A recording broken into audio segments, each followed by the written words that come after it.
And reporting live for you here at Wake Up News. Thank you so much for your patience. We're trying to get Richard Gage on the line. Technical difficulties galore this morning. We were both in there all set up, ready to go on the BeLive.tv platform that we're now paying for the service here at Wake Up News. But it doesn't seem to want to be working. So please bear with us. Thank you so much for your patience. I'm going to email Richard right now. And try again. Because it's just, it is what it is. Pretty wild how everything works perfectly. You spend hours getting it all set up, and then poof. Good morning, everybody. Thank you so much. Please bear with me. We're trying to get Richard Gage on the line. I had him, but we had no audio. It's strange. Lots of technical difficulties. And by this point, we got it pretty well figured out. Richard Gage, a very competent engineer. He knows how to use a computer. I know how to use a computer. We're really trying to get him on the line. So hopefully he either calls in or can get into this broadcast. It's funny, we were having technical difficulties. This broadcast has been scheduled for the last several days. We've been trying to promote it here at Wake Up News. And the broadcast has been scheduled. Now, if you don't go live within 10 minutes of your scheduled start time, the broadcast gets deleted, right? If you're late, if you're 10 minutes late, the broadcast gets deleted. So Richard and I are sitting on the back end trying to work out the kinks. It was super glitchy, super confusing, no rhyme or reason, nothing we could really do. At first, I had him in the guest lobby section, so to speak, but I couldn't see him. It told me he was there, but I couldn't see him or bring him into the show. Then once I finally was able to bring him into the show, he couldn't hear me, I couldn't hear him, and we just kind of sat there looking at each other, sending emails back and forth. So I'm keeping an eye on my email here. If anybody out there who's friends with Richard Gage on Facebook, please let him know. I'm going to drop a comment into the link here. If somebody can try to get this. Oh, there he is. All right, we got Richard on the line. I apologize. The audio is not going to be as good as it would have been. I hope this is Richard Gage. Richard, is that you? Yes, Lewis, how you doing? Oh, very well. Thank you so much for your patience, sir. I'm sorry that we've had some technical difficulties this morning. Imagine that. Oh, no. What is going on here? Okay, hopefully he calls back. We just lost him again for unknown reasons. So let's see what happens. Richard, if you can hear me, if you're out there in internet land, please call back. I did not hang up on you on purpose. That is for sure. That's right, folks. We got Richard Gage on the line, perhaps. We had him in the lobby here at BeLive.tv, but technical difficulties persisted.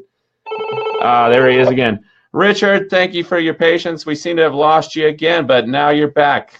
Good morning, Richard Gage. Good morning. Thank you so much. Man, I was really hoping to get you on the BeLive format here so people could see your smiling face and we could have a real great conversation, but the phone's going to have to do it. It's a real honor to have you here. We've got 125 guests live listening to you right now, and thank you. Thank you so much for being on our little show. It is my honor, my deep honor. Thank you. Yes, sir. So, Architects and Engineers for 911Truth has been very active recently. Getting ready for this interview, I've really dug deep into all the projects you've got going on, and I couldn't help but notice that you now have 2,939 architects and engineers who have signed on with AE911Truth to call for a new investigation, a science-based, logical, rational, real investigation into 9/11.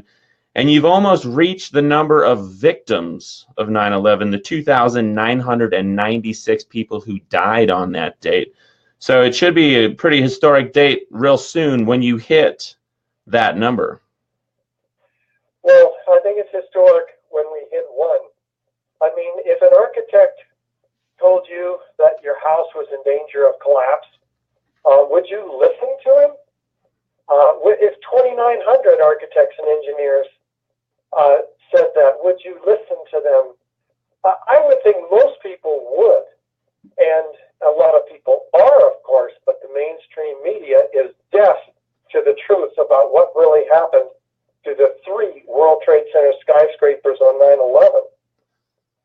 I think you're absolutely right, sir. No doubt about it. And you know, that's one thing. There are so many different organizations out there now. There are firefighters for 9/11 Truth, pilots for 9/11 Truth, scientists for 9/11 Truth. But I have to say, your organization stands out as the most reputable. One, because your argument is very straightforward and science-based. And two, you have so many reputable people whose jobs utterly depend upon designing safe buildings, are calling out the official NIST investigation as bogus. Yeah, that's true. That's very true. We're putting our reputations on the line, having looked at the NIST report, having looked at the evidence for explosive controlled demolition, and saying, hey, we're crying foul, you know? Yeah. The architect or engineer that I showed this to, just about, some people are clearly closed-minded, but most people, I've been to dozens of countries and 600 presentations around the world, including about 100 cities in the United States. And we always find architects and engineers in our audiences, and they all, almost without exception, end up agreeing with us, having believed the official stories before actually seeing the evidence. So, by a show of hands, I mean, this is an extraordinary turnaround. So people who actually take the time to look at the evidence end up being swayed by it. The problem is, of course, that they don't want to consider the ramifications of the evidence, which are pretty dark, frankly. The evidence shows that all 3 towers suffered a complete explosive shattering of their structure from top to bottom. In case of Building 7, from bottom to top, by explosive demolition. Yes, sir. And one man that really caught my eye that must have contacted your organization recently is Peter Michael Ketchum, who really didn't take a hard look at the evidence until recently. But when he did, it became blatantly obvious to him that the official NIST investigation was bogus. Can you tell us a bit about your associate, Peter Michael Ketchum, and his background? Well, he worked for NIST for 14 years as a mathematician and in their different departments. He didn't actually work on the NIST report that they produced in 2002, 2004, well, 2004 and then 2008 for the Building 7 report. And they produced these reports that completely ignored the evidence for explosive demolition, came up having fabricated theories. In the case of the Twin Towers, of a column failure theory with the top portion above the point of jet plane impacts crushing the whole building down below it after steel was weakened by fire, and then this top portion of 15 stories destroying itself. Well, that is completely discredited even by the videos, just plainly looking at it. Yeah. It showed the top portion crushing it down. And he also found criticism with their Building 7 report, which tries to blame the first collapse ever of a skyscraper by normal office fires. Office fires have never brought down a skyscraper. And he notes that we have even 100 examples of much hotter, larger, and longer-lasting fires in these skyscrapers, which have never brought down a skyscraper. And yet here, the first hypothesis that NIST looks at, the only hypothesis is destruction by fires. They completely ruled out immediately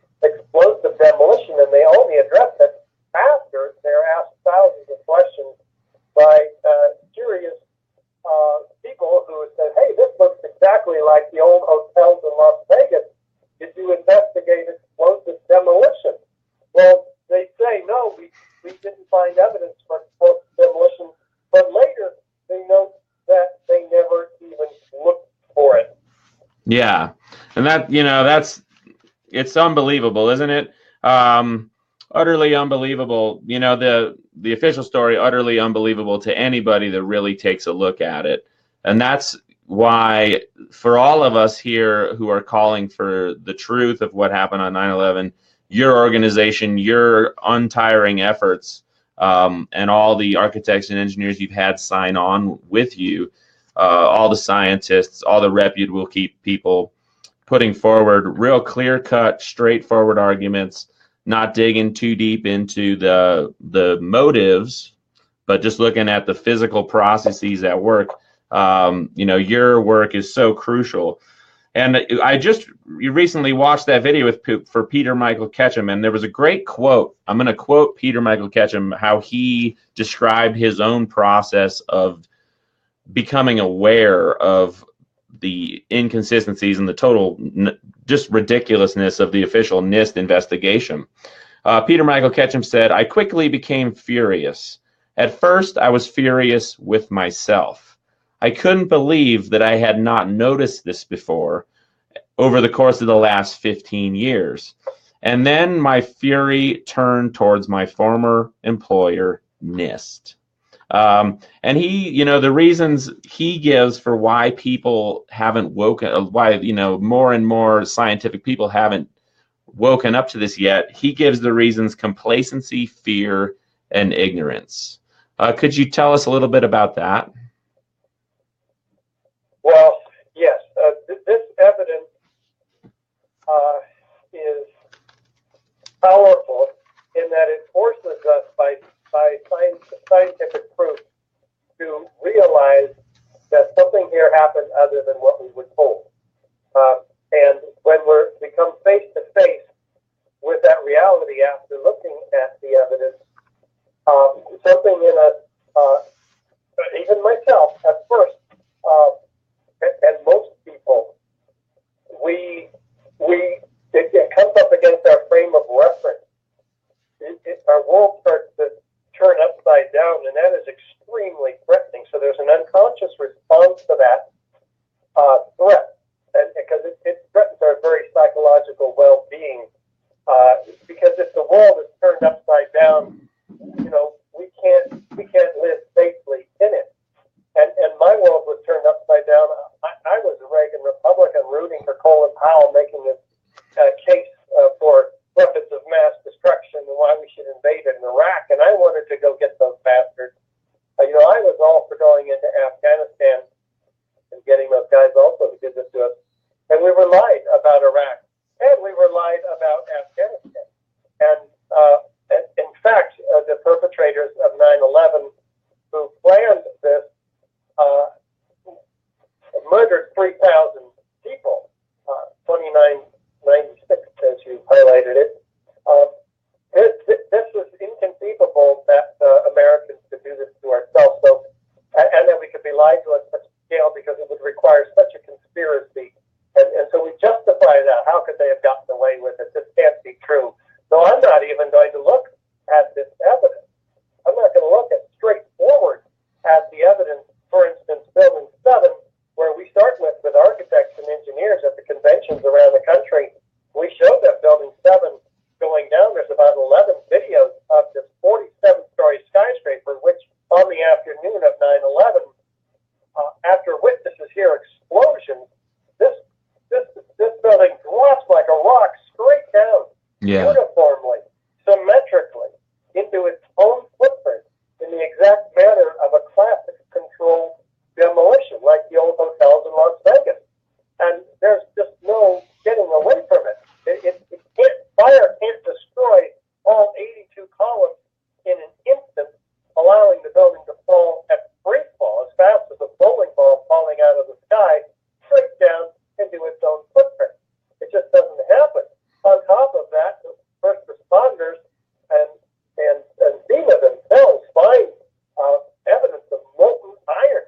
Well, steel and iron are not melted by fire. It takes 2,800 degrees Fahrenheit to begin to melt steel. So where does all that come from?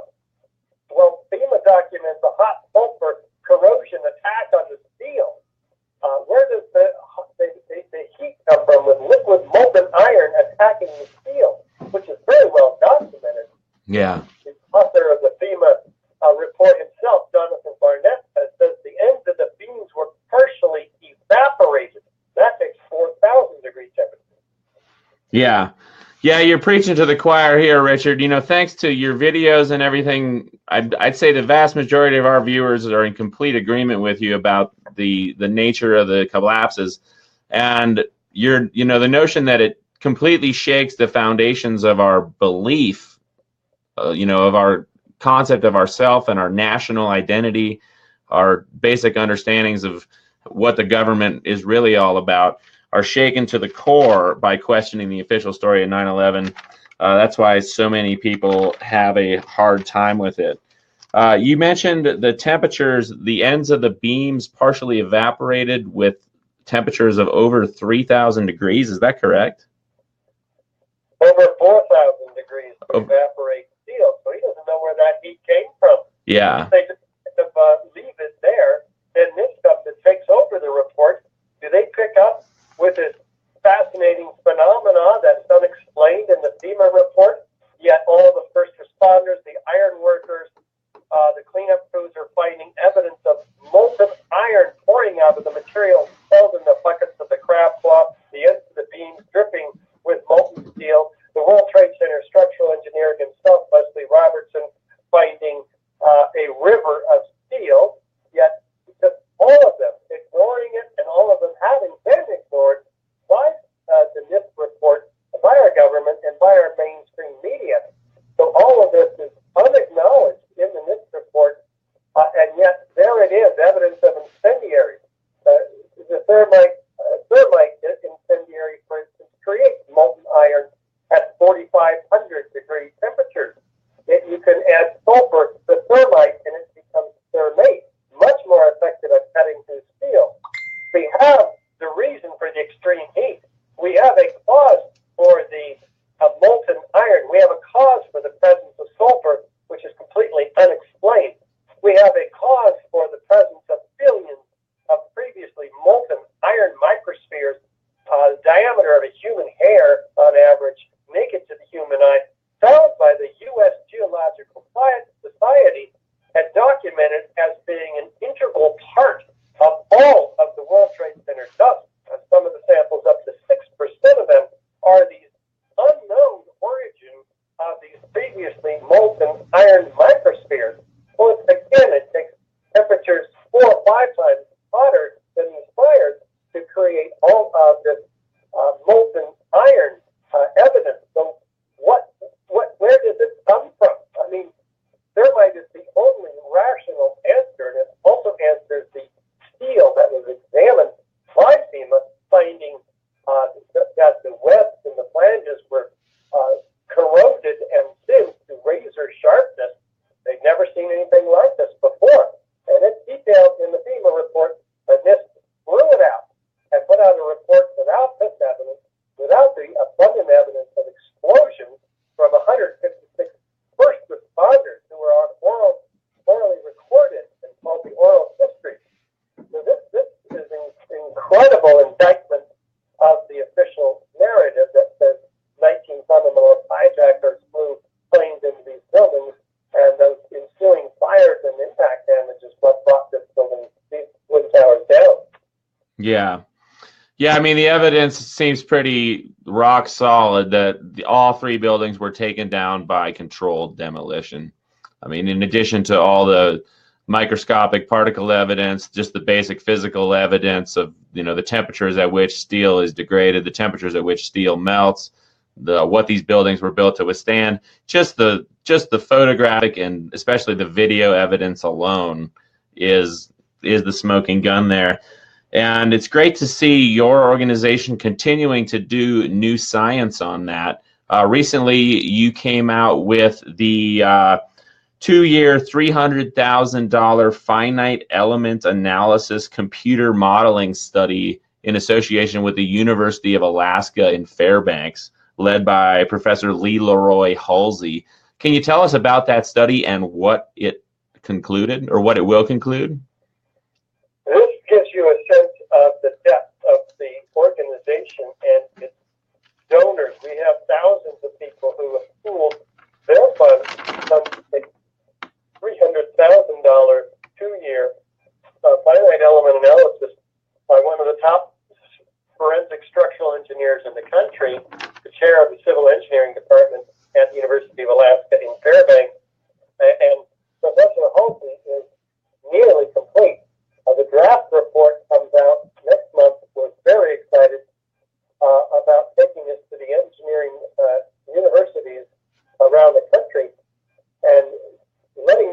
because, you know, most architects and engineers don't even know that a third tower collapsed on 9/11, even though this was the third worst structural failure in modern history, you know, without a plane hitting it.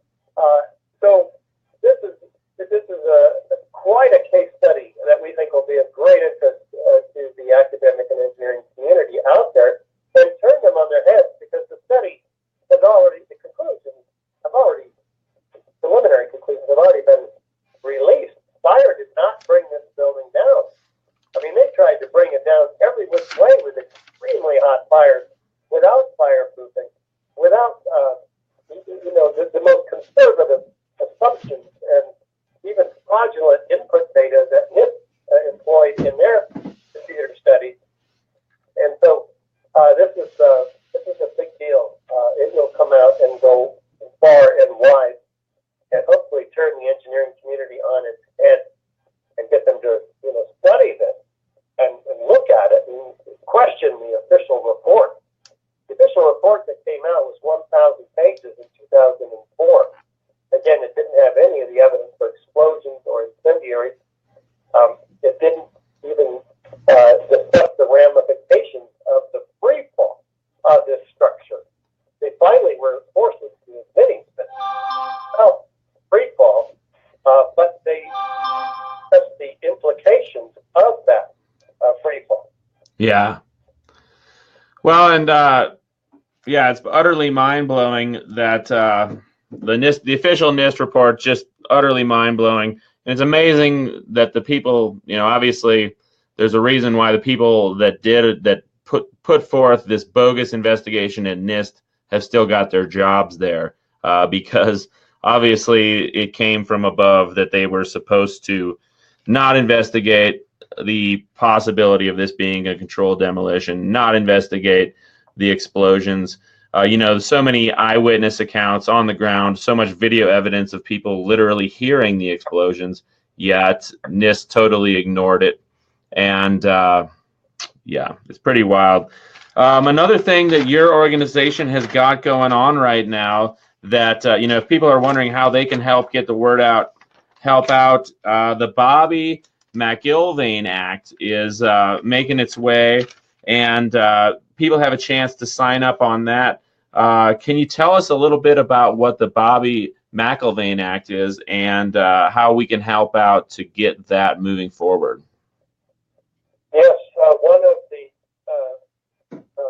3,000 people that were murdered on 9/11 was Bobby McIlvaine. He was on his way into the North Tower. He was blown back out of the lobby by a massive explosion. Explosions which are blamed on jet fuel exploding, which is ludicrous by a number of measures. And his father has been on a campaign to seek the truth ever since. He's been a supporter of ours, but he's inspired now a legislation which would force Congress to investigate the destruction of all three towers on 9/11. And this would be picked up once it's introduced. We have gone to Congress on three separate occasions, and we had 1,000, 2,000, now 3,000 petition signers, and brought this with the legislation to all 535 of them personally to their offices on September 11th and 12th of this year. This would impanel a select committee in either chamber of Congress to investigate. And so we're actively looking for that congressman or woman to introduce this legislation. And based on the Benghazi Act, which is an investigation that happened, and of course we can't control the outcome of investigations, but there's some specific language in there that requires them to look at the evidence of explosive demolition, as highlighted in our DVD, 9/11 Explosive Evidence, Experts Speak Out. Yeah. I can watch the 1-hour version of that for free just by going to YouTube and searching Experts Speak Out. But the Bobby McIlvaine Act, we have a webpage on our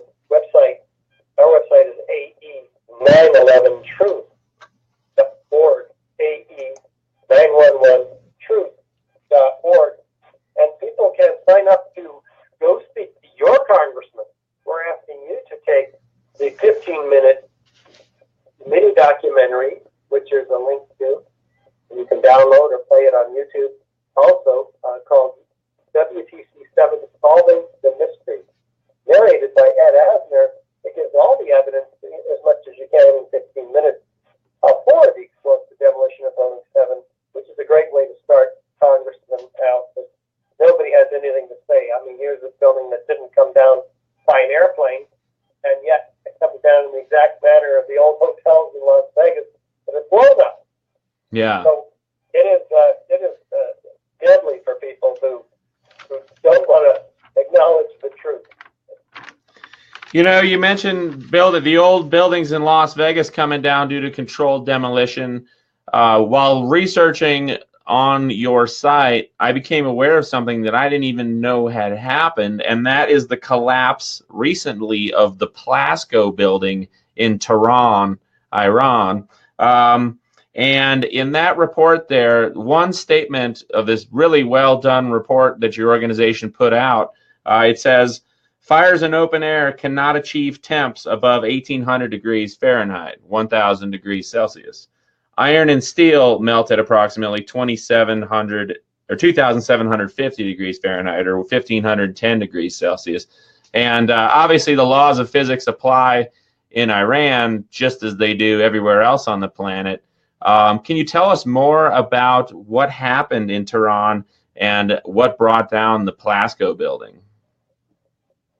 Well, there's a movement, as much as you can have a movement in a heavily controlled dictatorship where the media is owned by the state, like in Iran.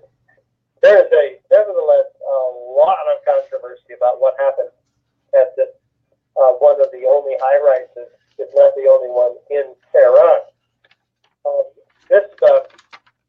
This building was on fire and it collapsed. But what witnesses and videos show is that there are a series of explosions immediately prior to the collapse, synchronized explosions. And what we also show is the evidence and the cleanup of, yet again, molten iron pouring out of the material held in the jaws of these Sasquatch excavators. So we have the classic case, yet again, of a controlled demolition by incendiaries. In this case, again, people were murdered. Firefighters were killed. This is quite a controversy. Our report on this, as you mentioned, is on our website. People can go to the website and just search Plasco, Plasco. So this is not an example of a high-rise that came down by fire. It's an example of a high-rise that was clearly intentionally demolished. In that case, probably not to achieve some state agenda or a manipulation of its people, but to serve the needs of the development of that site, which is, I don't know, somehow even more heinous to me. Yeah. So that building, that was going to be my follow-up question. Thanks for asking it, because like I said, I was not, there's so much going on in the world today. I was not even aware that this building had come down in Tehran until I found out at your site. So thanks for that information. And my follow-up was going to be, why? Is the government of Iran making use of this to push some sort of agenda? But it sounds like it's just good old-fashioned greed in this instance, huh? Well, this was there were plans for development of that site, and for some reason, Islamic rule or something, you can't kick tenants out of a building. And I don't know the details, and it's not my area of research, but I understand that they couldn't get the tenants out, and that this is one way to deal with it. This was a very, very old building, which a lot of people didn't like. Wasn't part of it, but yet it was the single iconic building in Tehran, right? The only high-rise. Yeah. I guess people have their reasons, but what we stick with is the actual evidence of the explosive demolition with incendiaries in this case also. Well, that's what I really appreciate about your organization, Richard. It must get. I mean, obviously, you're a brilliant man, but your organization's approach is so straightforward and so credible that really the evidence you produce of controlled demolition is really irrefutable. And I imagine there's got to be times where you get tired of just having to repeat the same flawless arguments over and over again. It's got to get frustrating. So I want to thank you personally for always keeping it credible, always keeping it reputable, and using the fact that you're an architect, that you have all these other architects and engineers signing on with your organization to reach people that wouldn't be persuaded if you went off on a tangent and explored more of the other issues there. I used to work with a guy as assistant to Michael C. Rupert, who went after the 9/11 from a different angle. He was a narcotics detective for LAPD, so he looked at it like a police investigator would, in terms of like means, motive, opportunity.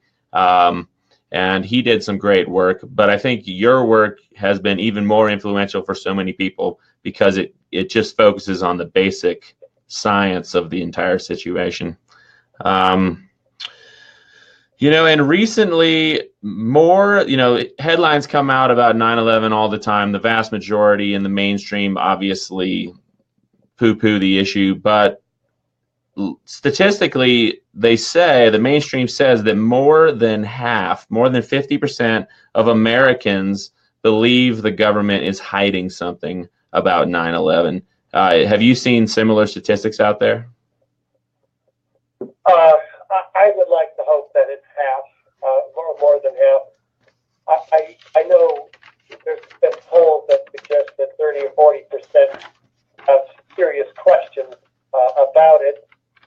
Maybe a quarter of Americans don't actually. The problem is, similarly to the JFK assassination awareness phenomena, we have 90% of Americans apparently who don't believe it, but where are they? They're not out on the streets. They're not, at a time, literally right now, where President Trump is scheduled to either allow the release of the remaining JFK documents this week or block them from being exposed to the American public against the CIA's wishes.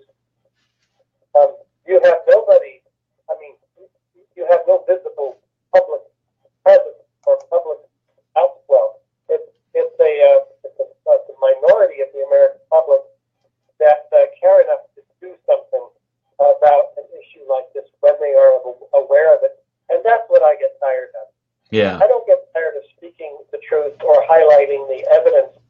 I get tired of people hearing the evidence and doing nothing about it. That is something that I do not understand, because in 2006, when I first heard this evidence from David Ray Griffin on the radio, highlighting the oral histories, 156 first responders talking about all these explosions that they were involved in, that heard, et cetera, like, a train running underneath their feet, like a belt, all these explosions, and then the towers coming down. I said, my God, I would have heard this if it were true. So my first inclination was incredulousness. I said, I got to find out if this is true or not. I can't live in a society, if this is true, where people were being lied to on such a massive scale. The whole world was manipulated, and I'm going to sit here and I'm going to go back to work and pretend I didn't hear it?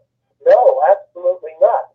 I got to find out. So I went that night, or the next night to Europe, and it was sold out. 600 people in the Grand Lake Theater in Oakland were there to watch him. I couldn't even get in. I had to go home and listen to the live stream. And I listened, but I got DVDs when I went there from people who seemed, like they didn't necessarily have anything to gain by telling all of this evidence and truth about 9/11. And so I digested it. I took that information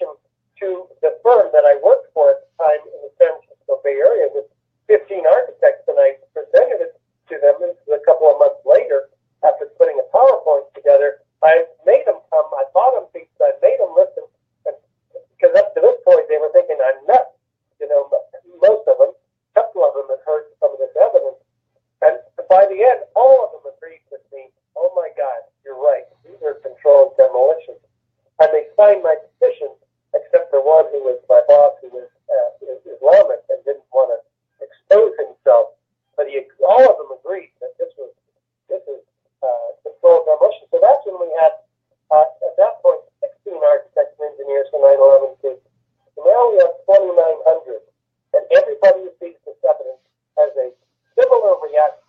Some of them can't even imagine how this could be true, and even after looking at it, as we said, won't do anything. That's what I get tired of. So we got to change that equation. Yeah, it is mind-boggling to think of that. You know, that's something I've struggled with for years, because the independent media, you know, with the internet, independent media organizations like your own have been able to reach so many people, and so many people have been made aware, yet they choose to be complacent about it, or they choose to live in fear. You know, they're scared that they'll be singled out or targeted if they speak out, or if they attend a meeting. You know, they honestly believe that the government's going to come after them personally, and it's unfortunate. I think, what do you think of the notion? I have a couple ideas. You know, I've been racking my brain about this for years, because in my experience, it was the same thing. Once I had seen the truth, there was no going back. I could not just live my life and pretend that everything was fine after becoming aware of the truth on this topic, and many other topics that really call into question the national identity, the true motives of the military-industrial complex masquerading as a democratic government. And there's a recent survey that came out, the 2017 Chapman University Survey of American Fears. So they're looking at several thousand Americans and what they're afraid of. And number one on the list this year, 74.5% of Americans interviewed said they are afraid or very afraid of corruption of federal government officials. And compare that to 2016, that was also the top fear in 2016, but only 60%. So we have about a 15% increase year over year with that. Interestingly, in 2016, the number 2 fear for Americans was a terrorist attack. And in 2017, terrorist attack did not even make the top 10. So that's kind of a good sign that the propaganda surrounding 9/11 was initially used to terrify everybody into compliance, into submission, with the notion that we were under attack by an outside source. So I don't know, we are seeing changes, but it's definitely coming on slow. And that's why I am so grateful that your organization is continually coming up with new creative ways to push this issue forward, to keep people engaged and aware on the 9/11 issue. One hurdle, it seems like a lot of the independent media is facing, and I'm wondering if you are facing it too, is continuing changes and covert censorship with the search engines, with the social media networks.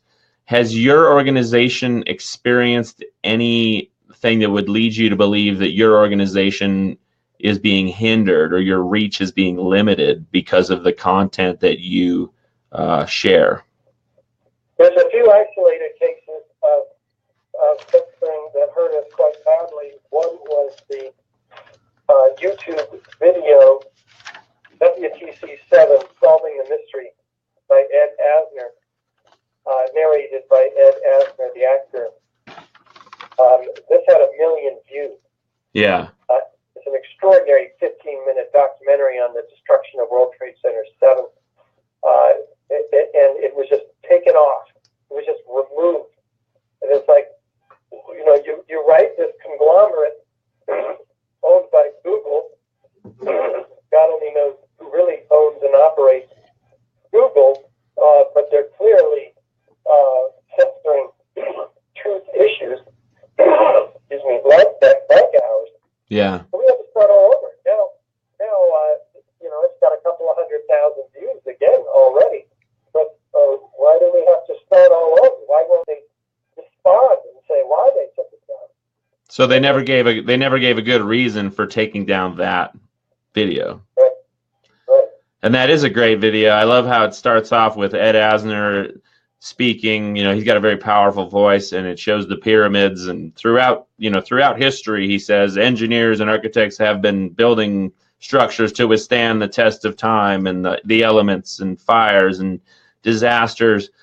And that includes modern skyscrapers. And explain this, please. So I really appreciate the approach you did there with that video. I think that was a brilliant masterpiece, and it has reached millions of people.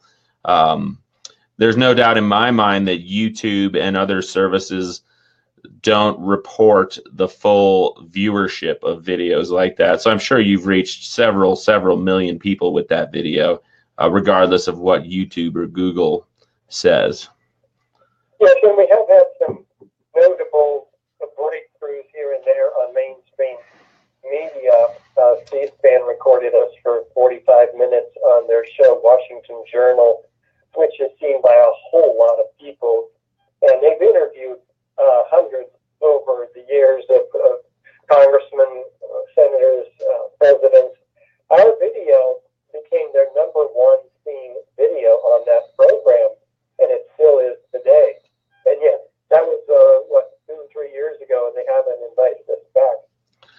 Yeah, that's one thing I am always impressed by with your organization is your ability to get engagement with the mainstream. And I guess, is that a factor of just the credibility and legitimacy of your organization, and like AIA standing behind you to some extent? The AIA is not standing behind us. They have been avoiding us. In fact, they've disabled our ability to have an exhibition booth on the exhibition floor of the National Convention. So we are indeed dealing with that bit of censorship also from the organization that has 80,000 members, including myself. It is really quite a problem. We've brought a resolution before the 400 managing members every year for 3 years in a row that called upon the AIA to call for a new investigation of World Trade Center 7, which, as I mentioned, most of them don't even know about the third worst structural failure in modern history. Yeah. It's something architects and engineers have to know about. It is not an option. Yet the AIA never issued a report to their members, our me included, at all. It's unconscionable. It's unethical. So we're going back again next year with an ethical appeal to educate the professional. Okay, yeah, that's good. I'm glad that I was mistaken about that, so you could correct me there. So AIA not standing behind you, not going so far as to not allow members who are trying to bring light to this issue to have a booth at the annual convention. So that pretty much says it all right there. You're in the San Francisco Bay Area, right, Richard? Right. How have you fared with the fires recently? That's been huge news that a lot of our followers have been looking at, and a lot of smoke. Or were the fires anywhere near you, or you're largely untouched? No, they're on the other side of the San Francisco Bay. Uh-huh. They were quite severe, and I understand there's some strange phenomena associated with them. Yeah, I don't want to get you out on a limb to any extent, but have you looked into that at all? Have you kind of studied the alternative theories about the potential causes of those fires, and do you have anything to say about that?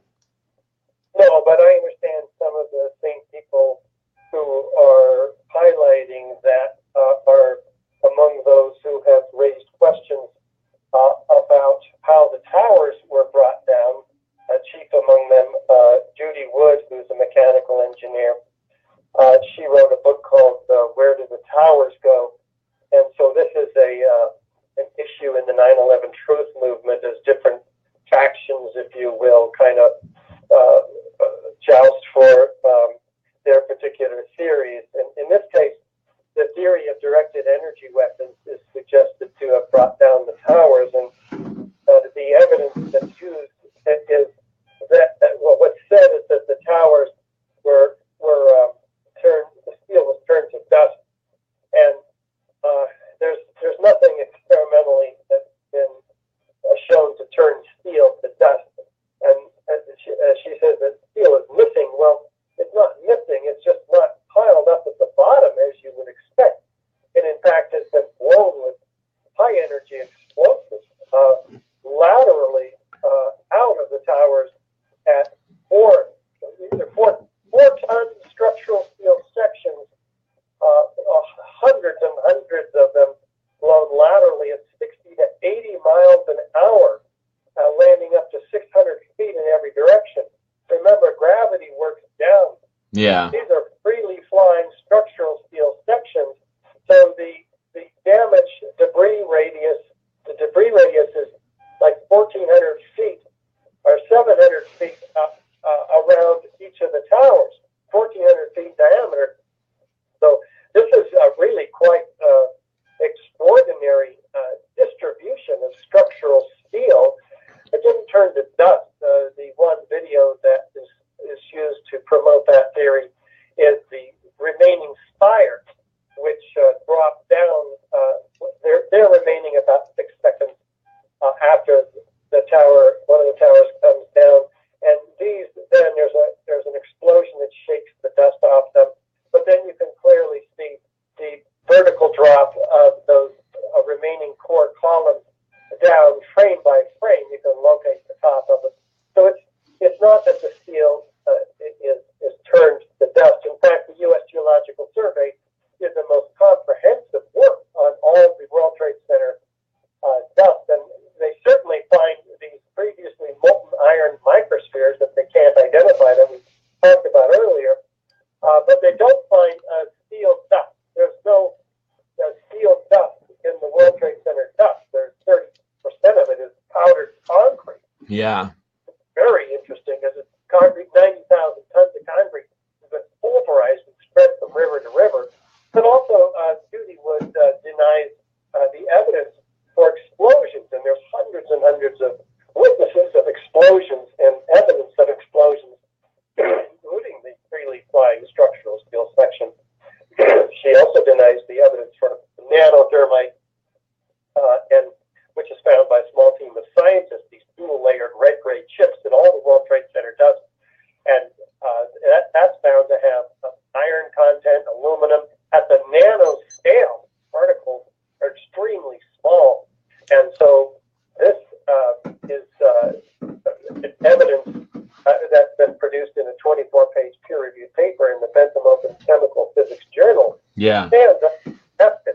So this nanothermite is, when they put it in a heater and they ignite it at 420 degrees centigrade, about 700 or 800 degrees Fahrenheit, it produces the same molten iron microspheres that are found in all the World Trade Center dust by official sources like USGS and R.J. Leland, environmental consulting firms.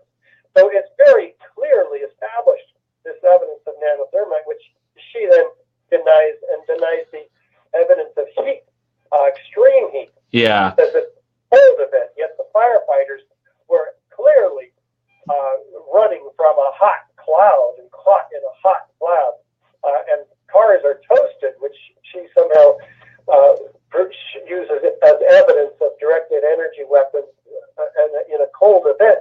Yet the cars are toasted. That makes heat. Well, liquid falling drops of thermite would produce such things. So when somebody comes along with a theory that they have no evidence for, and yet denies the very solid scientific, irrefutable evidence that we have produced, I have reasons to be suspicious. And I don't know about the fires in Santa Rosa. I haven't studied that very well at all. Yeah, well, it's a different situation. I mean, clearly, just looking at the video evidence of the towers coming down, it's obvious there are explosions taking place, and to discredit all the evidence of that there were explosions, eyewitnesses hearing them going off, people reporting them going off, like you say, the spheres of thermite or the nanospheres in the debris, all that pretty irrefutable evidence that there were definitely explosives used on 9/11. And, simple Occam's razor, why would you resort to some, really high-tech weaponry when good old-fashioned explosives and thermite could do the same thing? Well, they may have, in fact, done some weird things. I don't deny that directed energy weapons were used. I just don't see any evidence in her book that shows it. Yeah, that's good to know because I've been familiar with her theories for several years. I've watched her videos, I've read parts of her book, but for me it was always, why muddy the waters here? Why fight amongst ourselves when the real issue was this a controlled demolition? And if so, first, was this a controlled demolition? If so, how? Versus fighting amongst ourselves about the, better to present a united front and get more people aware of it and use the simplest explanation possible, a controlled demolition. And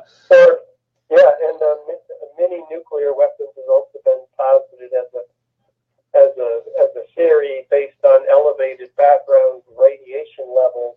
Uh-huh. Well, it would be easy to throw off the pursuers on the trail of the perpetrators, by putting all kinds of false leads out there, such as a dirty bomb or something that would give elevated radiation levels to confuse the 9/11 Truth movement, which is certainly a possibility. But if we had nuclear weapons of any kind that we know about, we'd have a flash brighter than the sun. Everybody will see it. We have a bang louder than anything. It would have been heard for well outside Manhattan. Yeah. And we would have had extreme thousands of cases of radiation death, and millions of cases of sickness, which we don't have. Yeah. I guess, with Dr. Judy Wood's book, Where Did the Towers Go, and her presentation she's put out, the only piece of evidence that really got me scratching my head, and maybe you're aware of this too, she reported that cars or vehicles of all types that were 3/4 of a mile away from the site. Well, that's where they were towed. That's where they were towed to. Okay. See, because she made it sound like some were towed, some weren't. But I guess my question, looking at the Plasco building in Iran, that one portion that I read in AE911Truth's report on the Plasco building is fires in open air cannot achieve temps above 1,800 degrees Fahrenheit. Iron and steel melt at approximately 2,700 degrees Fahrenheit. And these cars, the cars that we are seeing in the shocking photographs from Northern California, and the cars and other vehicles we're seeing in the old photographs and videos of 9/11, how did these vehicles burn to that extent? If the statement that you made about the Plasco building about fires not being able to achieve temps above 1,800 degrees Fahrenheit, can you just give us some ideas from an engineer's perspective on how these vehicles are so utterly obliterated? Well, the steel isn't melted in those vehicles.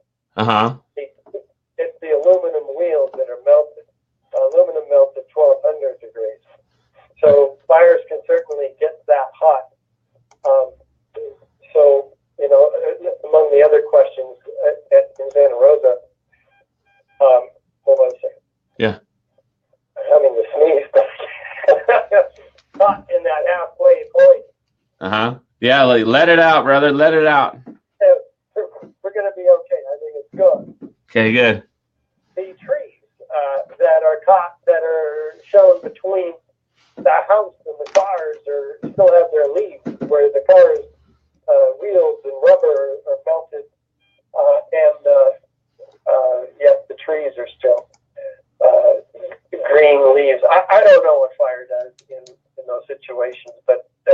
curiosities I saw in the video.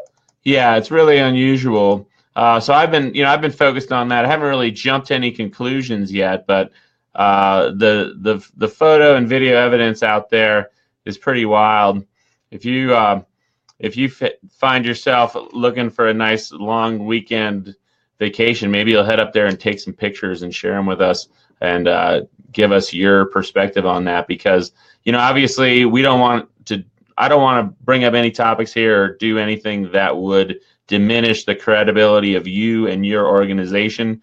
But at the same time, we know what the powers that shouldn't be. We know what the military-industrial complex is capable of, and in my opinion, anytime there's a big disaster, the media picks up. It's worth taking another look, especially when the situation just seems pretty wild.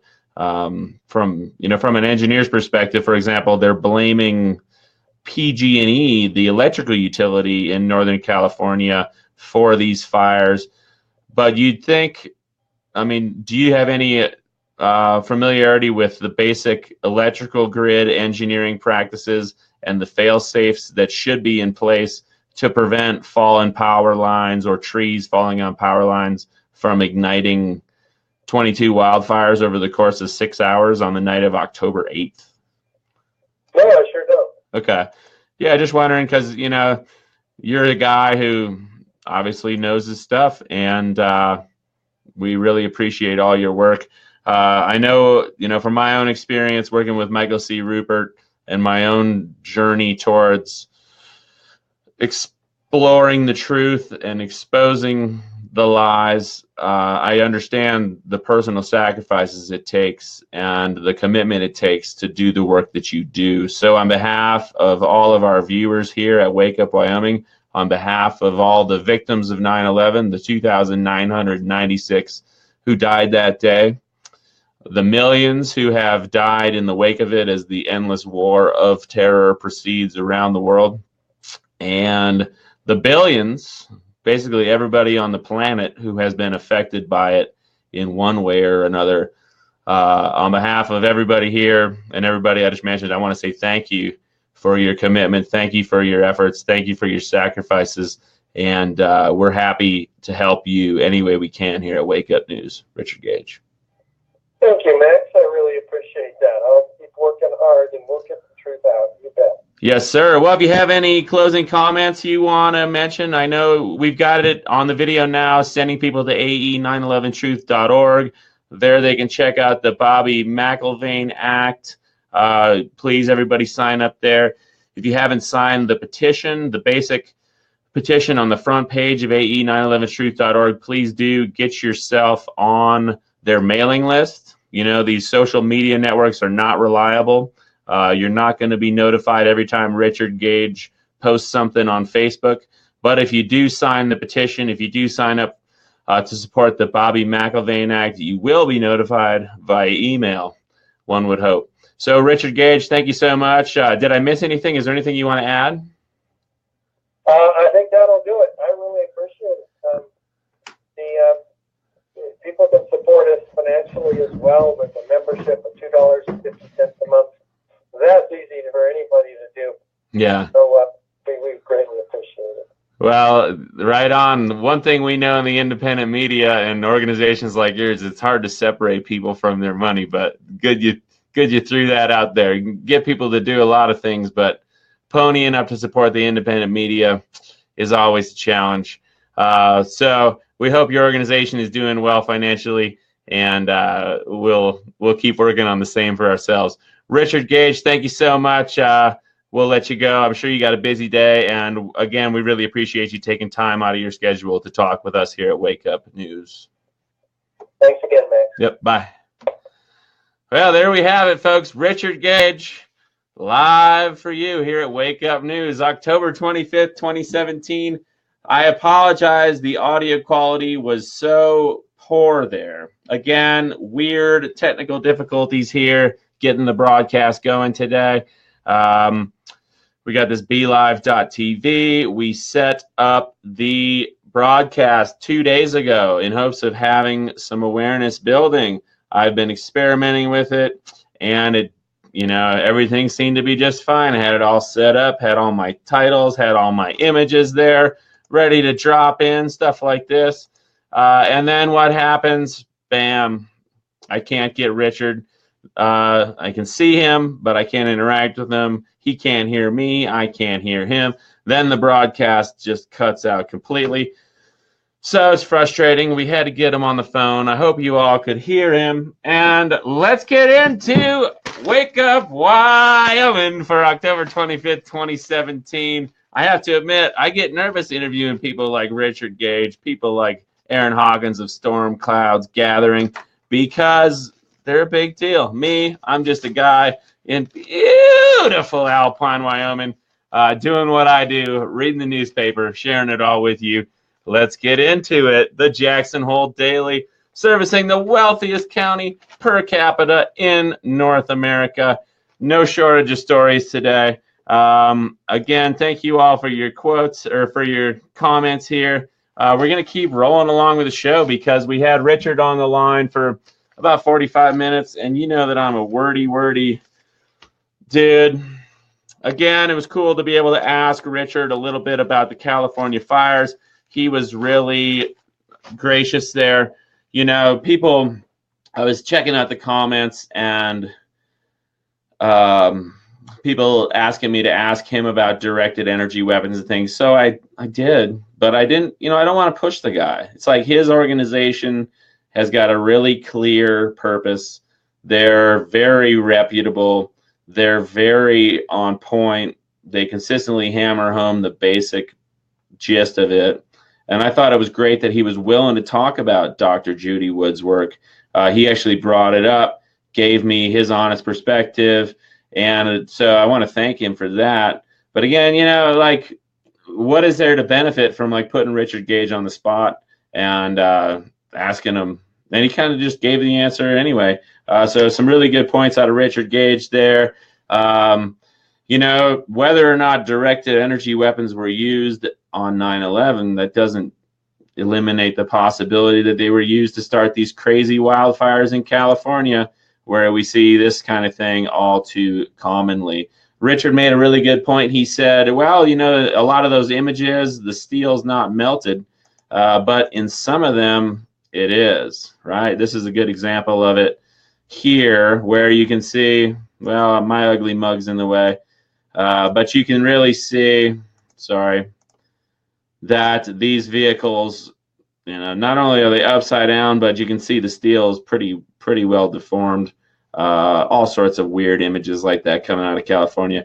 I'd love to get my booty out there, but I don't think it's going to happen anytime soon unless we get some more support here at Wake Up Wyoming. Look at that. We're like a real proper TV station right now. Let's get into it today, looking at the Jackson Hole Daily. Again, I'm just figuring out how to use this thing. Cass Bass saying, love the split screen. I think you got it down. Check this out, Cass. Woo! Way too much fun. Unfortunately, I have to admit, it kind of seemed like BeLive was screwing us today. I don't know why Richard Gage and I couldn't connect properly. I don't understand why we were having such technical difficulties, why we had to get him on the phone with piss poor audio quality and no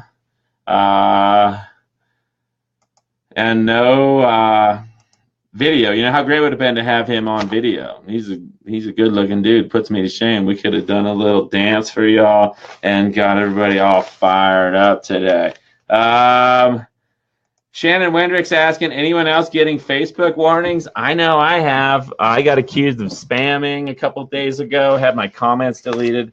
But let's get into the Jackson Hole Daily for today, the 25th of October. Oh, the National Park Service is going to jack up the rates to go to the national parks. Why? Well, they want to protect it, but they're tripling the rates. Check this out. The National Park Service is considering steep increases in entrance fees at 17 of its most popular parks, mostly in the West, to address a backlog of maintenance and infrastructure projects. Visitors to the Grand Canyon, Yosemite, Yellowstone, Zion, and other national parks would be charged $70 per vehicle, up from the fee of $30 for a weekly pass. At others, the hike is nearly triple, from $25 to $70. That's right, you heard that right. The price of bringing a vehicle into the park for a week is going to triple nearly, from $25 at some parks, $30 at others, to $70. Really sad. Really, really sad. If you don't know, I just took a pee in a bottle under my desk. Guilty. I had to pee like crazy. So, yeah. Wake Up News chiming in. You're doing good work, Max. Appreciate your efforts here at Wake Up News. It's always nice to be appreciated. Thank you so much, Wake Up News. What else is new? The University of Utah study sheds light on Old Faithful's plumbing. Yellowstone's famous geyser, it has been discovered, is fed by an underground plume of water the size of a 40,000 seat football stadium. Daniel Reichert, ew, yep, peeing's gross. Everybody pees. Brian Peterson telling people to get on Patreon/Max Mogren. Let me throw that in there, Brian. Brian Peterson, my first ever Patreon supporter. We've got 6 now, and for a grand total of $308 per month. Now, I can't really live off of $308 a month unless I'm living off of oatmeal alone. So if other people want to get on board, that'd be awesome. Brian, thanks for that. Let's see. Just kidding, buddy. Thank you. Moving along. Hi, comment. Here we go. Let's see what else is going on in the papers today.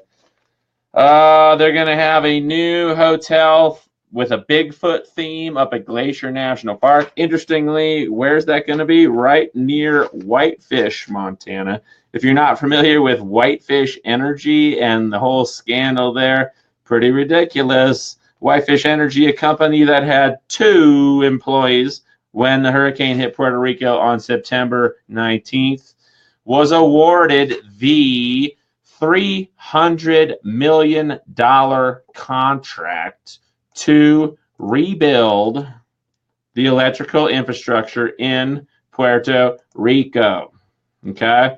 You heard that right. A company with 2 employees located in the small town of Whitefish, Montana, was given the contract to rebuild the electrical infrastructure in Puerto Rico. And I'm just bringing up their Twitter page right now because I want to show you something. This is ridiculous. If I scroll down here, you can see they got this ongoing PR blitz where they're putting out videos and everything as they're in Puerto Rico. You know, maybe they're doing a really good job. I don't know. But I do know that Whitefish, Montana is a long ways away from Puerto Rico, and that these guys knew they had the contract all the way back, or they knew they had some sort of contract all the way back on September 29th. I want to showcase that for you today. You can see here they had a few posts in 2016. Their last post on the 19th of December 2016. Okay, then they went silent for several months. And on September 29th, they announced that Whitefish Energy is proud and excited to be a part of the power restoration project in Puerto Rico. Notice they only had 4 retweets and 13 likes. You want to know why? Because nobody knew who Whitefish Energy was on September 29th. Whitefish Energy only had 2 full-time employees when the hurricane hit Puerto Rico on September 19th. You can't even make this stuff up. Well, turns out Secretary of the Interior Ryan Zinke is from Whitefish, Montana, and his buddies run the company. So at a time when most Puerto Ricans are without power, where their economy is at a standstill, where the majority of people still have a hard time finding food and water, let alone, finding jobs or making money, sustaining their communities another way. $300 million probably could have came in pretty handy for the 3.4 million Americans in Puerto Rico.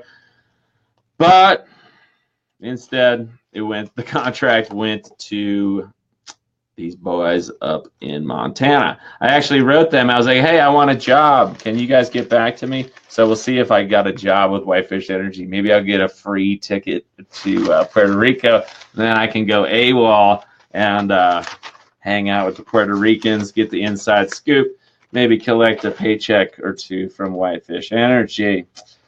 Ski resort in Montana, Teton Pass Ski Resort, will be closed this winter. That's pretty sad.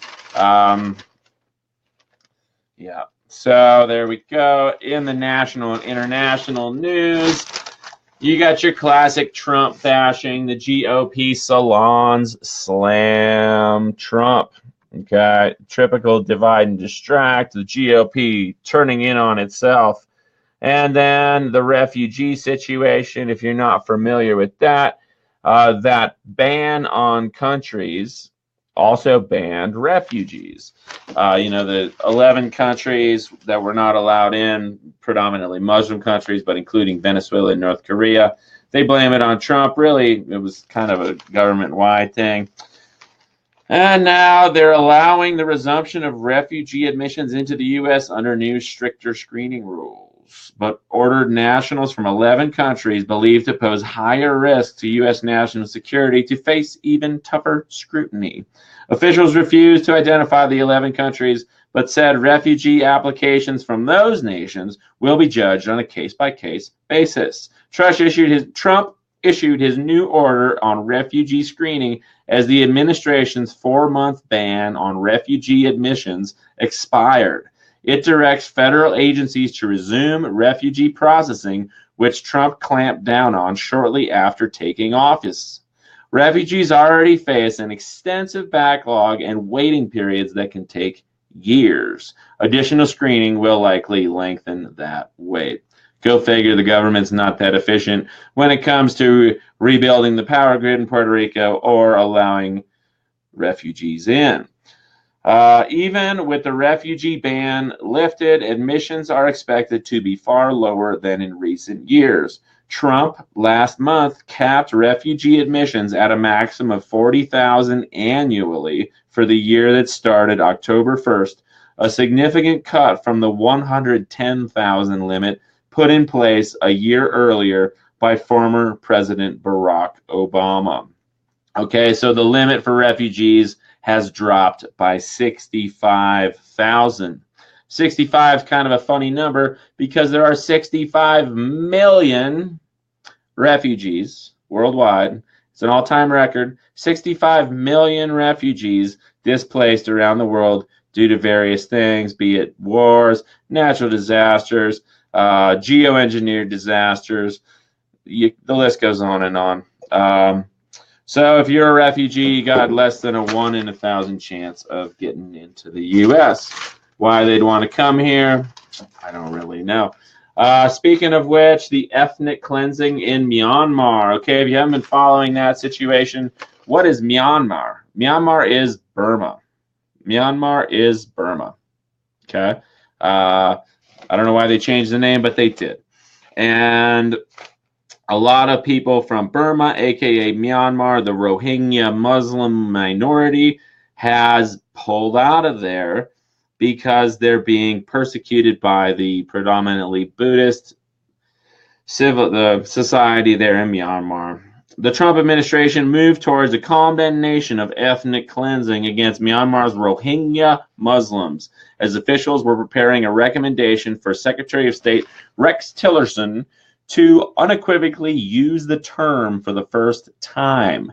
Angry lawmakers on Tuesday demanded an immediate denunciation as they explored new U.S. policy.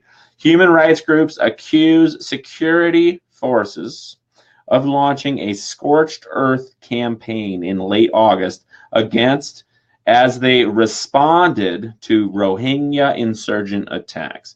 That's right, the Rohingyans attacked first. Militarized Rohingya Muslims in Myanmar attacked first.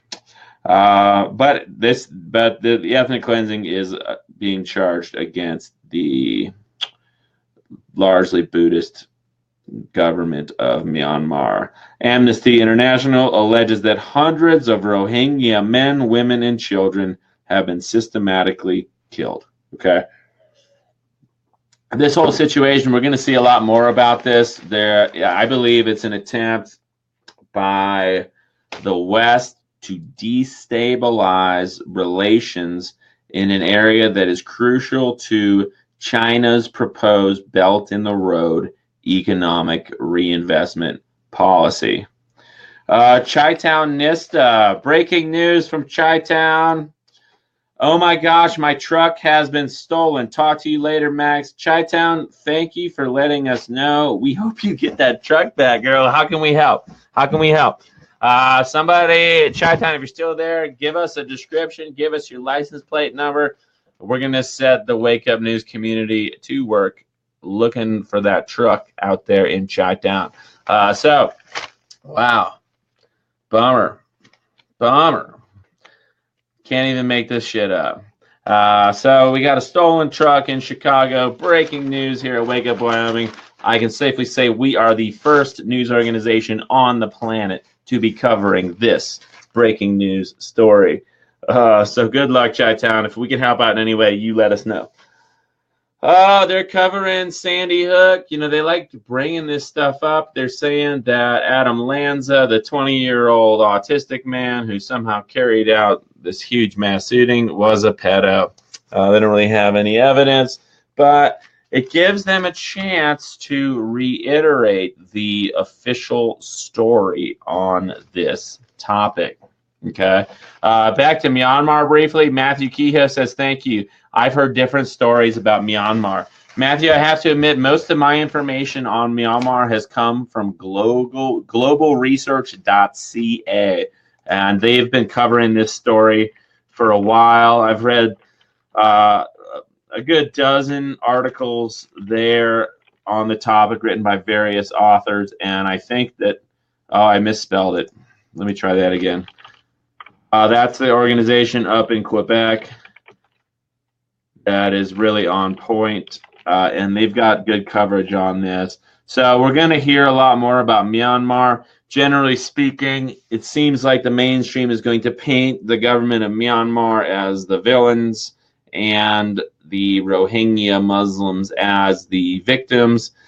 So yeah. Breaking news here too from Michael Shane Kirkpatrick. His dad's car got hit in a parking lot since this broadcast has started. Weird. So we've had some serious automotive fiascos going on. I'm calling conspiracy.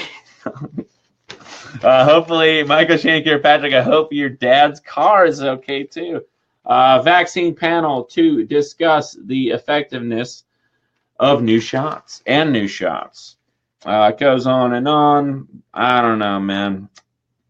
I don't get vaccines, and I tend to stay pretty healthy. But interestingly here, they're calling for more vaccines. They're calling for new shots. Remember, when we were little kids, we only got a few shots. Now the kids get about 3 times as many shots. I don't have the exact figures here on this one, but, you know, if I'm putting something in my body, if I'm letting other people put something in my body that's going to affect my immune system, I want to know exactly what's in there, and I hope you do too. So I'm not saying don't get any vaccines, but know exactly what you're in for. April Bosa saying she's glad she's parked. Jaylene Berger, no car. I like that about you, Jaylene. I think it's sexy when ladies don't own cars. Moving along, stock markets back at all-time record highs. No big surprise here. The Dilbert today is excellent. So I'm going to hold that up for y'all. Watch me win this debate on Twitter by providing facts and logic. Now we wait for everyone in the world to change their minds. Dilbert asks, how's the first minute going? The boss looking rather shocked. What is wrong with these monsters? So an excellent Dilbert. Yeah, you can't win with, you can have facts, but if that's all you got, you ain't going to win. That's why we're trying to improve our showmanship here at Wake Up Wyoming. I'm your host, Max Mogren. We've got some serious issues. Bessie Davis, good call. You better go check on that car. Is right. Daniel Reichert is currently driving. Daniel, are you really driving right now? Please don't text and drive, bro. Please don't text and drive. April Broso, you better pull over, Daniel, or you're next. You're right, Daniel. Don't be driving. Don't be texting and driving. I appreciate you watching the show, but one thing at a time, bro. One thing at a time. Moving on, the Interior Department, headed by Ryan Zinke, whose buddies up in Whitefish, Montana at Whitefish Energy got the contract to rebuild Puerto Rico, $300 million. Well, Zinke's Interior Department said Tuesday it will propose the largest oil and gas lease sale ever held in the United States. Nearly 77 million acres in the Gulf of Mexico off the coasts of Texas, Louisiana, Mississippi, Alabama, and Florida. So, thanks, Zinke. That's what we want. Interior Secretary Ryan Zinke touted the upcoming sale as part of the administration's bid to achieve what President Trump calls energy dominance in the global market. Tesla Tech, free energy, suppressed energy technologies, solar, wind, geothermal up there in Yellowstone, lots of other places. These are the energies that are actually going to give us energy independence. If the whole world is dependent on oil and coal, we're just going to keep fighting over them forever.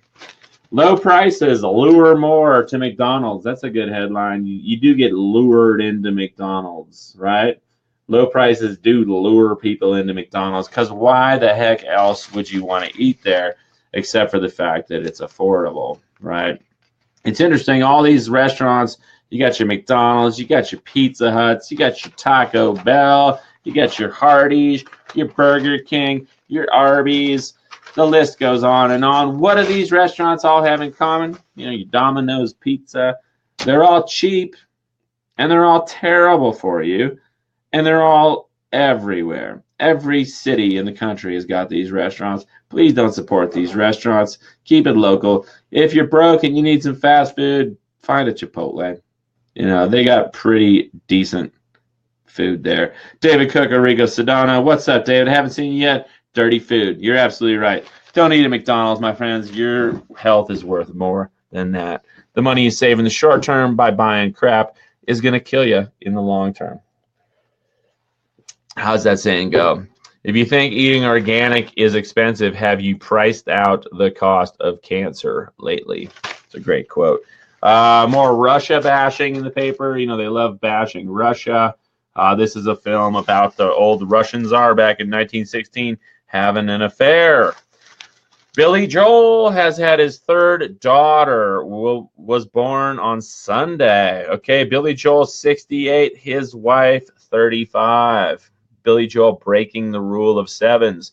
Is anybody out there familiar with the rule of sevens? This is a great way to find out if your relationship is socially acceptable. Does anybody know the crucial equation for the rule of sevens? Please let me know if you do. It goes your age divided by 2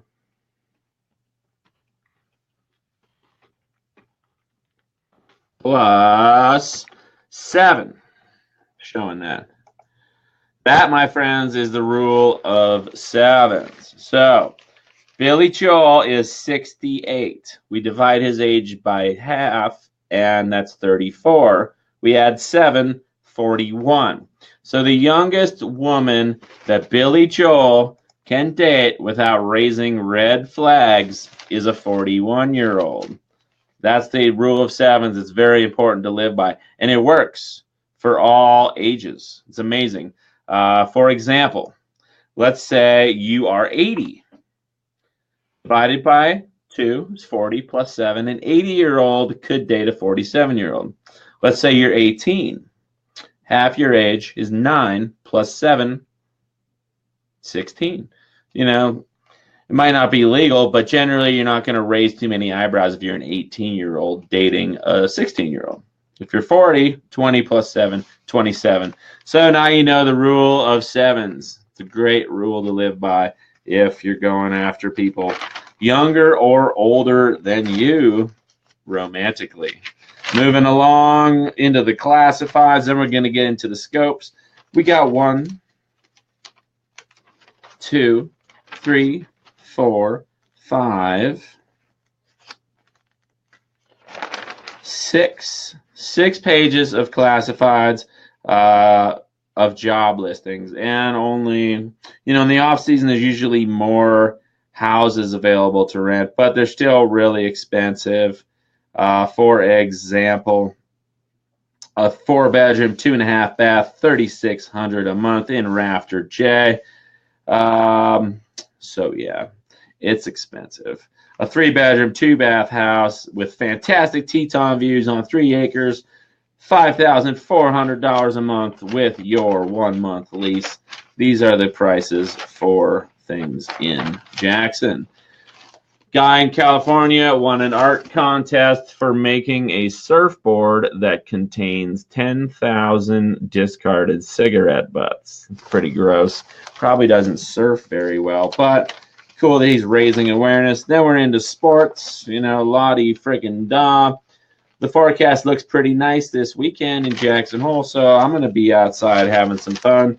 And now, what you've all been waiting for. I know you were stuck listening to me and Richard talking. You're stuck listening to me look through the newspaper. So, finally, without any further ado, the scopes. Jaylene Berger looking for Pisces. Let's get it going for you, Jaylene. But I'm going to read Taurus first because that's me, and the only person I care about is myself. No, just kidding. I care about all of you, too. 4-star day for me, then we'll get to you, Jaylene. Reach out to someone you care about who has expertise in an issue you are dealing with. Get strong feedback and be willing to deal with a problem directly. If you still feel unsure, consider which path would make you happiest, then follow it. Tonight, paint the town red. Got it. All right, so moving on. Jaylene Berger, Pisces, here we go, hon. Pisces, 4-star day for you, Jaylene. Again, I don't know if the scopes are true. Most of the stuff in the paper is a lie, so take it with a grain of salt. It's just fun. It's a great way to interact with you all, and really, even if the scopes aren't true, they do get you thinking a little bit. 4-star day.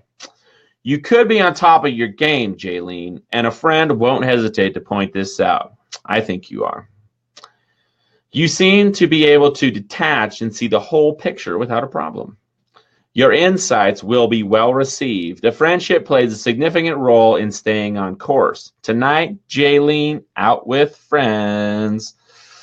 David Cocorico, the richest coconut in all the land, one of my Patreon supporters. Thank you, David. You're a fine role model for all the rest of us. The Jiu-Jitsu King of upstate New York, looking for that kind of cancer. 4-star day. You might be emotional about a certain choice. Your creativity seems to affect many different facets of your life. You will come up with unusual solutions and attract the interest and admiration of someone you respect. Tonight, treat yourself and take a mid-week break.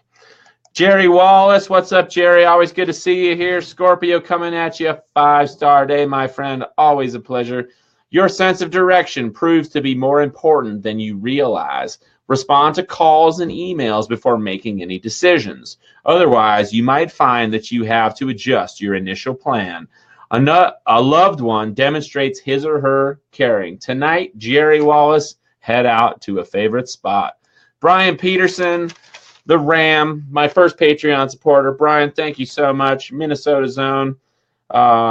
Really appreciate you as well, bro. And we got to talk again soon. I want to see what you're up to. You are having a 4-star day, Brian. Be willing to take a stand and allow others to do the same. A partnership enhances your sense of financial well-being. That's always good. Your significant other or a business partner appears to be lucky. Listen to your intuition. You will head in a new direction. Tonight, Brian, make a must appearance. Scrolling along here, Daniel, I think I did Pisces for Jaylene.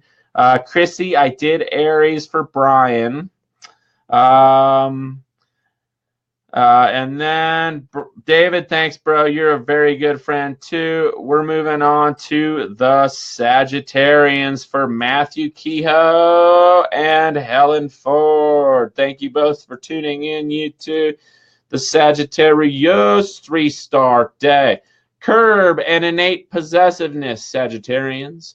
You might want to focus on certain private matters. Know that you don't need to share what is on your mind with others. Opportunities come from this reflection, and you could be surprised by what comes down the path. Tonight, Matthew and Helen accept an offer. Ooh. Michael Shane Kirkpatrick looking for the Capricorn. Speaking of Capricorn, that reminds me of candy corn. Don't eat any candy corn on Halloween. That shit is so bad for you and so nasty, unless it's like the organic free-range candy corn. Michael Shane, thanks for talking with me the other day. It was fun interviewing you. We should do that more often, have shows where guests get interviewed. Anybody who's a regular on Wake Up Wyoming, if you want to get interviewed, get yourself a good webcam, figure out how to use it, and it'll be great practice for me and you when it comes to public speaking, sharing our ideas, and influencing others. 4-star day for you, Michael Shane. Be forthright with a dear friend who seems to be a bit excessive in how he or she handles life in general. This person often is very lucky for you. Make plans to get together over the weekend. Exchange thoughts on plans as well as another issue. Tonight, Michael Shane Kirkpatrick, where the action is.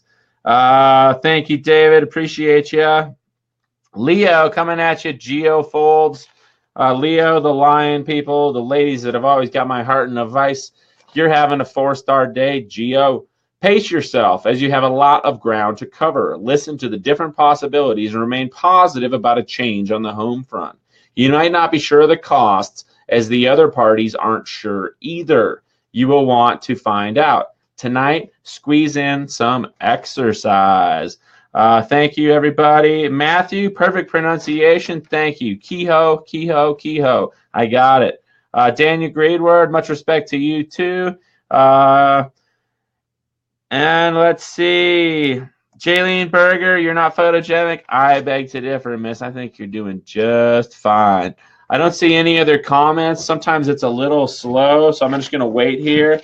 Brandon Morrison looking for Sagittarius. I already read that one, but I'll read it again for you, Brandon, because why not? 3-star day. Curb and innate possessiveness. You might want to focus on certain private matters. Know that you don't need to share what is on your mind with others. Opportunities come from this reflection, and you could be surprised by what comes down the path. Tonight, accept an offer. Thank you so much. I could sign off right now, but I'm not gonna. I'm gonna go through one of my favorite sources. I'm gonna show people how I get some of the news that I give to you, because then if you get tired of listening to me, you can just do it yourself. Rice Farmer came out with his news links. Rice Farmer is a former military intelligence guy, Army intelligence guy that lives out in the middle of nowhere in Japan and grows rice and researches the news. He's got a pretty pessimistic view of the world, but he also is a very good researcher. So let's see what we got here. China launching petro yuan in 2 months. We'll open that one up. New Zealand's new prime minister calls capitalism a blatant failure. We'll open that up. Can you all read this? It's kind of fun, huh? Sorry, I'm not really talking too much, but I'm trying to pay attention to this. Wow, we still got 46 viewers. If you guys are bored, feel free to move on. But just want to show people. 4 in 10 Canadians cannot cover basic expenses without going deeper in debt. Why governments will not ban Bitcoin. Wall Street piles into cryptocurrencies.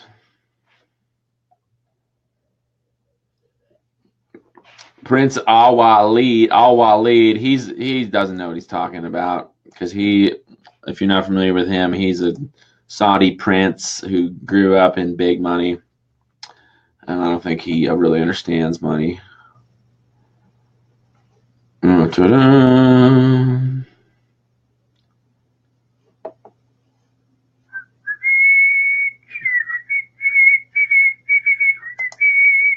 Senator stunned to learn that the U.S. has 1,000 troops in Niger. That's from antiwar.com.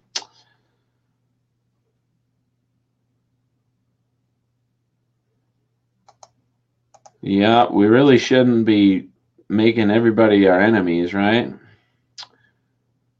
Putin predicts superhuman soldiers will be worse than nuclear bombs.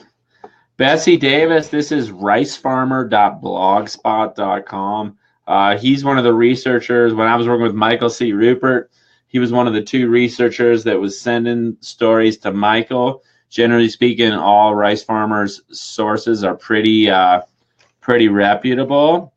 But back to more important things. Jason Pfeiffer back in the house looking for Gemini. I'll give that to you because we haven't read that one yet. Jason, you're having a 4-star day, brother. You could see an opportunity might open during your day-to-day travels.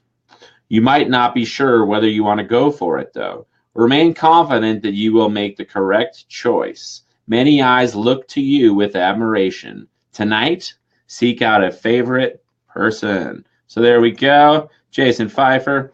I'm going back into Rice Farmer here. Again, the video, we're kind of done for the day, but if people want to hang out and do a little research with me, because of the interview with Richard Gage today, which was awesome, I really didn't have time. I got to read the paper over breakfast, but I was focused on researching and prepping questions for that interview.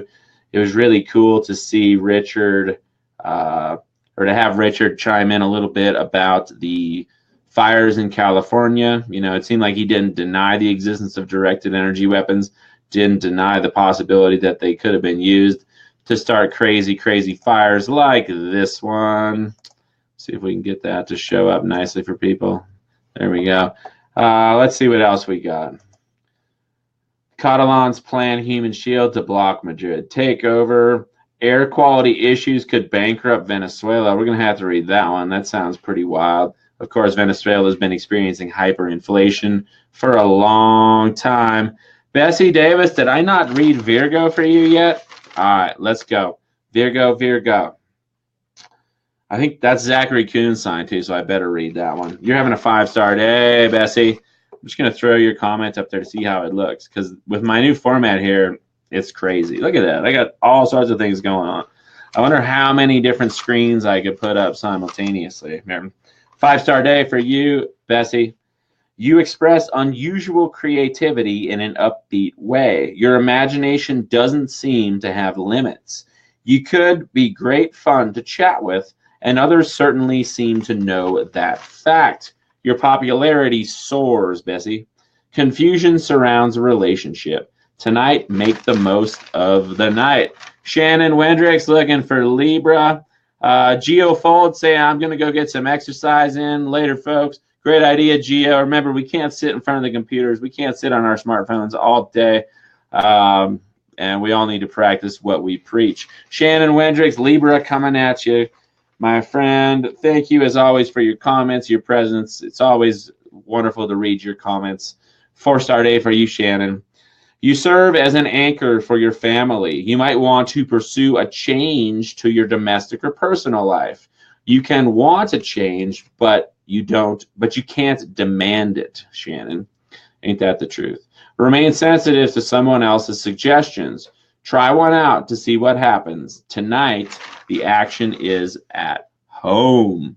I'm going to hide that comment. This is actually a really great opportunity for me to practice playing with all my little screens here. I'm going back over to ricefarmer.blogspot.com. Check out some more things. We still got 40 viewers, and I just want to show you a little bit of behind the scenes here now that we're kind of wrapping it down. Aramco CEO warns of imminent oil supply crunch. As much as $1 trillion of investments has either been deferred or canceled with the lower for longer oil prices. And this underinvestment will impact the future of energy. Amin Nasser, the chief executive of Saudi Aramco, said on Tuesday. Okay, the Saudis have got no shortage of oil. They don't like low prices. They can very easily shut down production there and cause oil prices to spike, as we've seen, back in the 70s with the oil crisis back then. For another example, back 2008, 2009, when oil prices jacked up to $5 a gallon here in the U.S. So maybe oil prices are going to go through the roof again. Let's see what else. Prozac is polluting waterways, potentially impacting marine life. EU on the brink of a historic decision on pervasive glyphosate weed killer.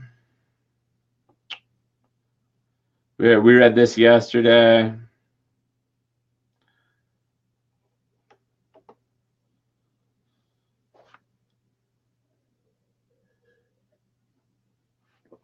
Huge salmon die-off is happening, and our cars might be responsible. What about geoengineering chemicals? Come on. That's coming out of the Washington Post, of all places. In case you're wondering how to make thermite, here's a quick little description of that. It's actually pretty easy to make thermite. There it is. You just pour those together, stick a piece of magnesium in there, and fire it up. That's WikiHow. I had that loaded up in case we got to it with Richard. I know this is getting boring now, but I still got 33 viewers. Why end it? Poverty does no favors for health. File that one away under duh. Arsenic in drinking water may cause cancer decades after exposure. That's the UPI. Interestingly, where did we see they had a huge incidence of arsenic in the water? In Pakistan. They say a lot of arsenic in the water there. I love these headlines. Rampant wildfires will affect our drinking water. Coming out of Medium, Urban Resilience Project. We'll follow them. You're going to make me sign up. I don't know why Medium is what it is, but there it is.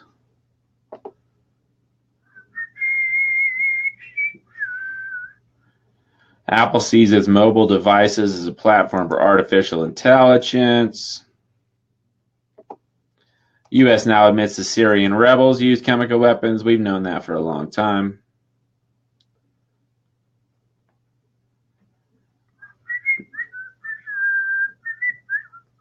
Hackers are now targeting elementary and high schools. Uh-oh, look out.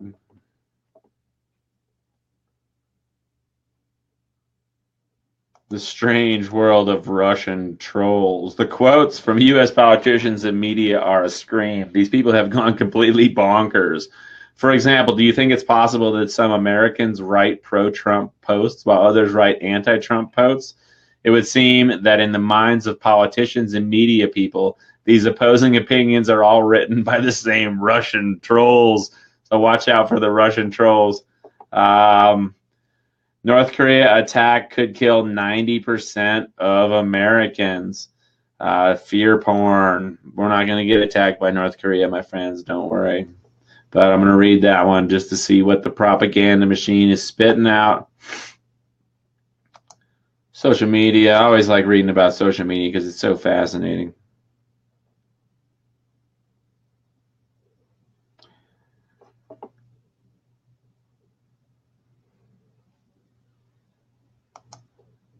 Bummer.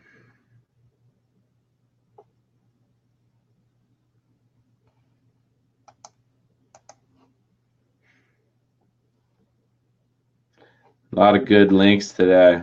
Not super cheery information here, but in a world where the average newspaper is 70% advertising, 20% fluff, 10% news, and a lot of that news is pretty fluffy news too. You know, rice farmer keeps it pretty real. So, yeah. In the market for human bodies, almost anyone can sell the dead.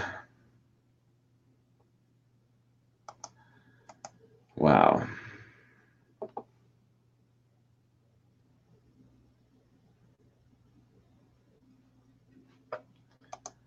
It's 7 times more difficult to get a flight attendant job at Delta than enter Harvard. And we got to read that one. You know, a good headline will catch me. I'm not immune to clickbait, that's for sure. Oh, joy. And the government accounting office, climate change is already costing billions. So I'm going to look into all that. There you can see, you know, a little glimpse of what I do to get ready for a show. I'll bring up I'll go through a couple hundred links, bring up maybe 20 or 30, go through those, find the ones that are really worth sharing with you all, go through, highlight excerpts that look fascinating to me, and then I try to present it to you in a reasonable format, in a reasonable span of time, and try to have fun with it too. So maybe now you can see why my show is always so darn long. Again, if you want to support my work, please do, because right now we're at $308 a month. I think it'd be cool to get up around 1,000, maybe 2,000. Then we could really do some damage here at Wake Up Wyoming. Again, all the money, all the support you give to me for my work is going to get reinvested back into the show, or putting food in my belly, or traveling to areas where these stories are taking place. So thank you all for tuning in. Gretchen Lant, where do you donate? Check it out on the screen there, patreon.com/Max Mogren. Or you can go to paypal.me/Max Mogren and pony up there. So I'll leave that Patreon link up there for a little while. The other one, the PayPal one, paypal.me/Max Mogren. Again, you know, I hate doing it. I hate pimping myself. But if I want to, you know, we're all stuck in this system. We're all stuck making money, spending money, living in the world today. And I really don't want to go back to go back to pounding nails. I don't want to go back. I don't want to try to get a job working for the mainstream media, because it's a bunch of bullshit. They're a bunch of liars. And ideally, but at the same time, I don't want to go dead broke doing this. I'm going to keep doing this, and everything you can do, even if you can only do like $1 a month. You know, if I can get 1,000 people to do $1 a month, I'm good. I can get by on $30 a day and have some fun with it, and not live in total constant fear of going broke for following my passion here. So, you know, don't feel like you got to do a lot. $1 a month is solid. You know, $3 a month, $6 a month, $9 a month. It's huge. So thank you so much. So you can donate by PayPal, or you can donate via Patreon. I appreciate all y'all. Even if you can't give me any financial support, I appreciate you just being here. Appreciate you watching. Appreciate you commenting, liking, sharing. Bear in mind that the independent media is continually under attack. Our videos are not allowed to go viral. Our information is not allowed to get out. And even if you share this video, you know, with Richard Gage on here, I bet we had at least 100 shares. Maybe I'll make a little video later today, about 6-8 hours from now, and show you how few people have actually seen those shares. So if you really want to get the message out, you know, maybe send it as a message. You know, get together a group of people, add it, share it in a group. You know, share it to your wall by all means, but odds are not that many people will like it. But share it as a message, share it to a group, get together an email list of people you really vibe with, and there's no reason you can't put together your own little newsletter. It's really easy to just, you know, type out or copy a headline, copy a link, paste them in, get together the stories you think are important and share them that way. You know, because getting the word out is very important. And as the crackdown on the independent media continues in social media, on platforms like YouTube, with Google searches, Facebook, Twitter, Instagram, all these social media networks are not reliable. Okay. arguably Facebook was set up so the government could get information on everybody. Now that they pretty well have it, there's no need for them to continue letting the truth get out there. You know what I mean? I mean, there never was a need for that. But the point is, they can, if you look at it in terms of bandwidth, people love the term bandwidth. Our bandwidth is limited. It's held down here, while the mainstream is held 100 times higher. Even if we put out better content, more reliable information in a funner format, with more dynamic personalities, more engaged audiences, we're still probably not going to reach a bigger audience, and there's a reason for that. So everything you can do to help get the message out is very much appreciated, and it's very important. Without you, I'd just be a guy sitting in his garage talking to himself. But today, we got to talk with Richard Gage. Sorry, the quality wasn't as good as we hoped it would be. Seemed like we were getting fiddle fucked around with a little bit. No big surprise there. Your boy Mog, signing off. Stay active, stay aware, stay optimistic. One love. Peace.